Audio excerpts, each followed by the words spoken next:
මේ අශ්වයෝ මේගොල්ලෝ මේ මම හිතන්නේ ඉංග්‍රීසි යුරෝපීය ජාතික සමයේ හිටපු දාපු අයගෙන් සම්භව වෙනවා කියලා තමයි කියන්නේ. ඒගොල්ලන්ගෙන් පැතිරුණා. මේ ඩෙල්ෆි දූපතේ එන අශ්වයෝ තමයි මේ. බලන්න.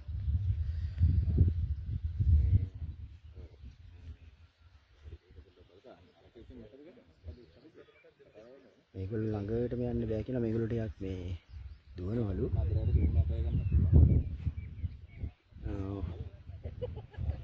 කැලෑෂෝ කියන නමින් මේගොල්ලෝ හඳුන්වනවා. මේ ඉන්නේ. මේ පැත්තටත් පේනවා. මෙතන මේ විදිහට තියෙනවා. පැත්ත බලන්න. ලොකු පිට්ටනියක් අතරම අක්කර විශාල ප්‍රමාණයක් මෙතන තියෙනවා. මේ ඩෙල්ෆි දූපත යාපනයේ උතුරු දූපත වලින් එක දෙමළෙන් නැදුන් තියු කියලා කියනවා. මේ ඩෙල්ෆි දූපත ප්‍රසිද්ධ නම. මෙන්න මේ විදිහට බලන්න හොඳට. පේනවා නේද? මම සමහර මට කිව්වා පුළුවන් නම් ඔය අශ්වත් ටිකක් පෙන්වන්න කියලා යන එකේ මේගොල්ලෝ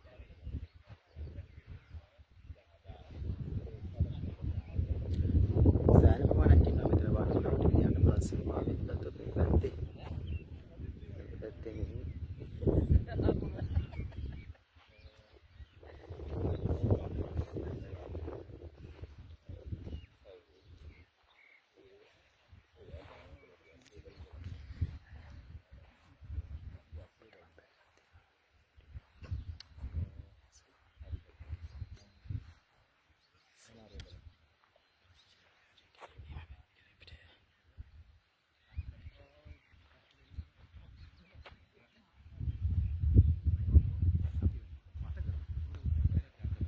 මේ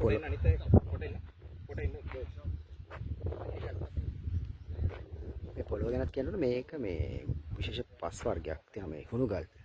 අර මේ හුණුගල් පාෂාණ මේ දූපතේ තියෙන විශේෂ ලක්ෂණයක් හුණුගල් ගොඩක් තියෙනවා. මේ හුණුගල් වලින් ඕම මේ පිරිච්ච දූපතක් තමයි මේ ඩෙල්ෆි කියන්නේ. මේ පේන්නේ හුණුගල්.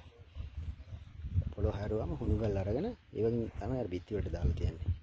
ගැටවල වලට බිත්ති සමාන ගැටවල වලට. මේගොල්ලෝ යනවා ඇතුළට. යන්න පාරේ. අර යනවා. ඔතන එහාට ගියොත් යයි.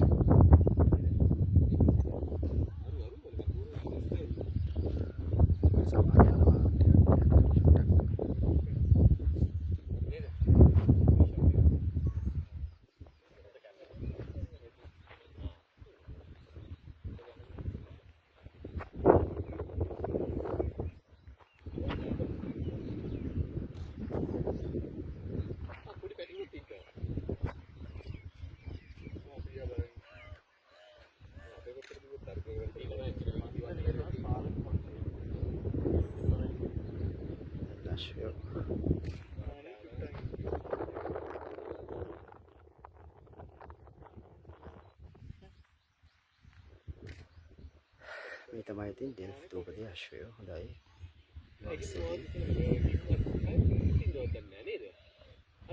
මෙන්න මේ විදිහට තියෙන්නේ. මේ සමීප රූප ටිකක් ගත්තේ. සමීප වීඩියෝ කරේ ඊට වඩා ටිකක් ඈතින් කැමරාව තියෙන සමීප කරලා මම ගත්තා. මේ තමයි ඩෙල්ෆි දූපතේ අශ්වයෝ.